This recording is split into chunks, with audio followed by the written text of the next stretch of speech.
Oh, sorry. It's okay. হ্যাঁ দর্শক, আসসালামু আলাইকুম। আজকে আপনাদেরকে নিয়ে যাব আমেরিকার সবচাইতে second or third largest grocery chain market basket. আপনারা ইতিমধ্যেই দেখতে পাচ্ছেন আমার পেছনে এটার বিশাল একটা সাইনবোর্ড রয়েছে। তো আজকে আমরা এখানে এসেছি বেসিক্যালি আমাদের মাসিক বাজার করার জন্য। খুব একটা সুযোগ পাওয়া যায় না নিয়মিত বাজার করার জন্য, তাই আজকে আমরা আমাদের মাসিক বাজারটা এখান থেকেই করার চেষ্টা করব। তো সাথেই থাকুন, সবাইকে ধন্যবাদ। আর আমি হচ্ছি যে এখন যাব, আর আমার হাতে যেটা দেখতেছিলেন এটা হচ্ছে আমার পার্সোনাল একটা অ্যাকচুয়ালি ঠেলা গাড়ির মতো, যেহেতু আমার কার নেই, সো এটা দিয়েই আমার বাজার করতে হয়। তো এটা আমি নিয়ে আসছি, এটা বাইরে রাখছে। আর এটা হচ্ছে যে এই মার্কেট বাস্কেট থেকে একটা ট্রলি নিয়ে নিলাম আজকে, যেহেতু মোটামুটি বেশ বাজার করতে হবে। বাসায় চাউল শেষ হয়ে গিয়েছে, আর পাশাপাশি মুরগির গোস্তও নাই। তো আজকে চলে আসলাম যে মার্কেট বাস্কেট থেকে কিছুটা বাজার করার জন্য, কারণ মার্কেট বাস্কেট হচ্ছে যে খুবই রিজনেবল। অলমার্ট বা মার্কেট বাস্কেট এরা হচ্ছে একজন আরেকজনের কম্পিটিটর, লাইক আমাদের দেশে যেরকম হচ্ছে স্বপ্ন, আগোরা, মিনা বাজার, এরা স্বপ্নের সাথে কম্পিটিটর, লাইক এরকম। আচ্ছা, শুরুতেই আমরা হচ্ছে যে ভেজিটেবল কর্নারের দিকে যাচ্ছি, কারণ ভেজিটেবলটাই আমাদের বেশি খাওয়া হয়, কারণ এই দেশে হালাল হারামের একটা বিষয় থাকে, আপনারা জানেন। সো আমরা চেষ্টা করি এটা মেনটেন করার জন্য। তো শুরুতেই হচ্ছে যে আমরা ভেজিটেবল, আমরা টমেটো নিব। তো টমেটো নেওয়ার জন্য যে ওরা ওইখানে পলিথিন রেখে দেয়, আপনি নিচ থেকে এগুলো নিতে হবে। আপনার কাজটা আপনাকেই করতে হবে, যা আমার পূর্বের ভিডিওতে আমি বলেছি। আমেরিকানরা নিজের কাজ নিজে করতেই পছন্দ করে। তো এটা হচ্ছে যে স্বাস্থ্যের জন্য ভালো আমি মনে করি। কারণ আরেকটা বিষয় হচ্ছে যে কারো মুখাপেক্ষী হওয়া লাগতেছে না, আপনার কাজটা আপনিই করতে পারতেছেন। যে কারণেই হয়তো বা এই দেশের মানুষের গড় আয়ু অনেক বেশি আমাদের থেকে। তো আমি হচ্ছে যে চেষ্টা করতেছি মানে 10 থেকে 12 পিস টমেটো নেওয়ার জন্য, কারণ এটা হইলেই হয় না, বেশি দিন থাকলে আবার এটা একটু নরম হয়ে যায়।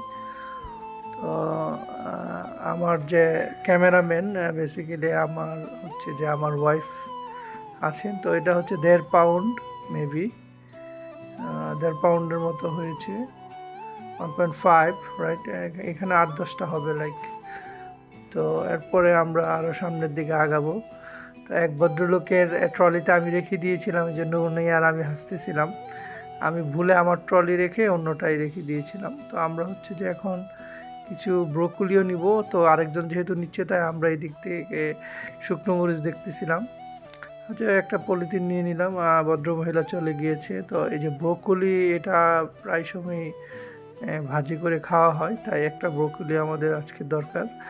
এইগুলা তো যেহেতু সবজি আইটেমস, ওইগুলো বেশি নিলে আবার ফ্রিজে রাখলে একটু নরম হয়ে যায় বা সামথিং কিছু একটা হয়, তাই এইগুলা আমি একটাই নিলাম।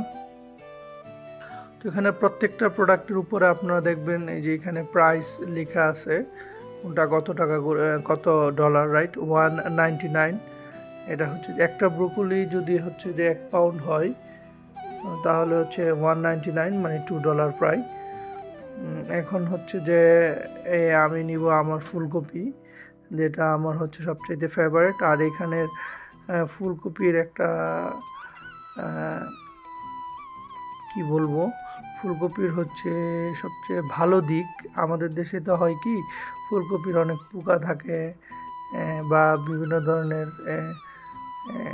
এক সাইড দিয়ে নষ্ট থাকে বা একটা এরকম কোনো কিছু, বাট এইখানে এটা নাই বললেই চলে। এখানে যে ফুলকপিটা দেখতেছেন, এটা জাস্ট আপনি বাসায় নিয়ে কেটে শুধু একবার ধুয়ে ফেললেই হবে, আর বেশি কিছু করা লাগবে না। একবার ধুইলেই আপনি রান্না করতে পারবেন, পারফেক্ট, আর কিছু দরকার নেই। তো আমি এখান থেকে একটা ফুলকপি নিলাম। ফুলকপি নেওয়া শেষ। আর এইখানে ফুলকপিটা ভালো চলে, যদিও বা এটার সিজন এখন না, বাট এটা এরা মেবি এটা লেবানন থেকে এটা সাপ্লাই করে, ওরা লেবানিজ লাইক এরকম একটা কিছু হবে। আপনাদেরকে দেখাচ্ছি এখানে আরও অনেক সবজি রয়েছে, যার যেটা ইচ্ছে সেটাই নিতে পারতেছে হাতে করে। এই সেক্টরটা শেষ। এখন আমরা আসছি অনিয়ন, পেঁয়াজ নেওয়ার জন্য। এখানে সব জাতের অনিয়ন পাওয়া যায়, সব ধরনেরই পেঁয়াজ পাওয়া যায়, এবং এটা এখানে ইন্ডিয়ান পেঁয়াজ নাই বললেই চলে, অন্যান্য দেশের পেঁয়াজ পাওয়া যায়। তো এখানে যে ছোট প্যাকেট, এটা 4টা বা 6টার প্যাকেট, এটা মেবি 199 হবে অথবা 249 এরকম হবে আর কি। তো আমি এখান থেকে দেখে শুনে সবচেয়ে ভালো যে পেঁয়াজের এটাই নেওয়ার চেষ্টা করছি। তো আশা করি আমাদের এই পেঁয়াজ সবচেয়ে ভালো যেটা সেটাই নিতে হবে, কারণ আমার ওয়াইফের আবার এই বিষয়ে একটু আছে যে, সো এটা যেহেতু বড় তাই এটা নিচ্ছি না আমরা। ওইখানে ছোট একটু আছে সাইজগুলা, ওই সাইজের পেঁয়াজগুলা নিচ্ছি 1 প্যাকেট। এটা রিজনেবল প্রাইস, এটা খুব বেশি নাই যে আমি এটাই নিলাম। যাই হোক, আমরা সামনে যাব, সামনে যে ফুড কর্নারও আছে ওইখানে। তো যাই হোক, আমরা এই যে বেগুনে চলে আসলাম। বেগুনে এখানে যে একেবারেই তাজা বেগুন, অথচ শত শত কিলোমিটার, হাজার হাজার কিলোমিটার পাড়ি দিয়ে এগুলো আসে আমেরিকাতে, তারপরে এগুলো অনেক সতেজ এবং যথেষ্ট পরিমাণ প্রক্রিয়াজাতকরণের মাধ্যমে এটা আসে, যতটুকু বুঝতে পারলাম। এইটা সামনে আরেকটা এই যে কি জানি, এই ফলটার নাম আমি নিজেই জানি না, এটার নাম জানি কি রাইদা, এই যে আমরা আজকে খাইলাম, আর জুকিনি। জুকিনি ফল, হ্যাঁ সবজি আছে, এটা জুকিনি একটা সবজি। এখানে স্ট্রবেরি আছে, ফ্রুটস, গ্রেপস আছে। তো আমাদের গ্রেপস অলরেডি বাসায় আছে, তো আজকে লাগবে না।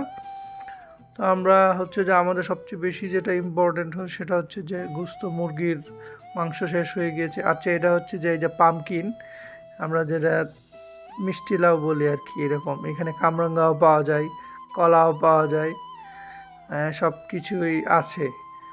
আপনার সব কিছু আছে হাতের নাগালে, কোনো সমস্যা না, আপনি কিনতে পারো। টাকা না, ডলার হলেই সম্ভব। যাই হোক, আমরা এখন এই যে মুরগির গোস্তর সেক্টরে চলে আসছে। আসলে মুরগির মাংস এখানে হালাল না হারাম বোঝার জন্য এখানে একটাই কোম্পানি আছে, এটা ওয়েসিস। ওয়েসিসটা হালাল, মানে এটা উপরে লিখাই থাকে।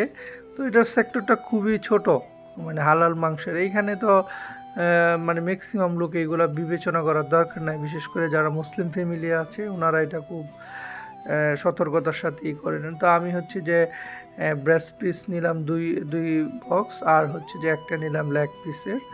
তো এই ওয়াসিসের গোস্তটাই আমাদের বেশি খাওয়া হয়। আবার আমার ভাইয়া আমাদেরকে সাজেস্ট করেছে এটাই নেওয়ার জন্য। এটার কোয়ালিটি বা ইয়াটা সবচাইতে ভালো। এটা মেবি পাকিস্তান থেকে আসে, রাইট? আচ্ছা, এটা যে আমেরিকানই। যাই হোক, আমেরিকানরাই এটা, আমেরিকান মুসলিমরা মেবি এটা জবাই করে আল্লাহর নামে, এই হলো বিষয়। তো দেখতে দেখতে আবার এটা যে চিংড়ি নিলাম আমরা, কিছু চিংড়িটা আমাদের খাওয়া হয়। আজকে আর থাকতে পারতেছি না, ব্যস্ততার কারণে চলে যাচ্ছি। আবার দেখা হবে কোনো একদিন। আসসালামু আলাইকুম।